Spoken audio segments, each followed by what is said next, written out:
நான் இந்த red alert பற்றி சொல்ல போகிறேன். ஒரு சில விஷயங்கள் என்னெல்லாம் பண்ணலாம் அப்படிங்கிறத பற்றி.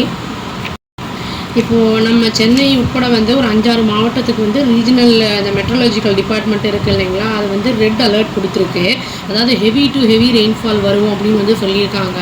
அதனால் இந்த ரெட் அலர்ட் கொடுத்த டிஸ்ட்ரிக்ட்ஸ் எல்லாத்துக்குமே காலேஜஸ் அண்ட் ஸ்கூல்ஸ் எல்லாம் ஹாலிடேஸ் டிக்ளேர் பண்ணியிருக்காங்க. அதை தவிர இன்னும் ஒரு சில மாவட்டங்களுக்கு டிஸ்ட்ரிக்ட்ஸ்க்கு உங்களுக்கு ஆரஞ்ச் அலர்ட் கொடுத்துருக்காங்க.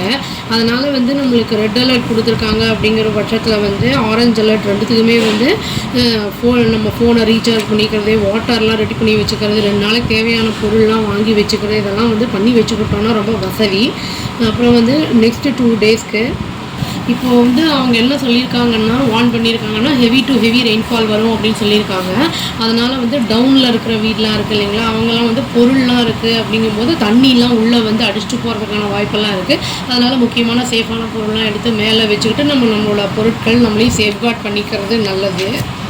இப்போது அடுத்தது என்னென்னா, குழந்தைங்களெல்லாம் வெளியில் விடாமல் இருக்கிறது நல்லதுங்க. நம்மளுமே போகாமல் இருக்கிறது நல்லது. ஏன்னா தண்டர், லைட்னிங் இது எல்லாமே இருக்கும். பலத்த காற்றெல்லாம் அடிக்கும். மழையில் நனையும் போது நம்மளுக்கு குழந்தைங்களுக்கு இம்யூனிட்டி பவர் கம்மியாக இருக்கிறனால ஃபீவர்லாம் ஈஸியாக வரும். இந்த மாதிரி டைமில் தான் உங்களுக்கு கண்டேஜியஸ் டிசீசஸ்லாம் ஈஸியாக வரும். கோல்டு, ஃபீவரு எல்லாமே, காஃப் எல்லாமே. இந்த கரண்ட்டு கம்பிலாம் கூட தண்ணியில் விழுந்து கிடக்கிறதுக்கான வாய்ப்பெல்லாம் ரொம்ப இருக்குது.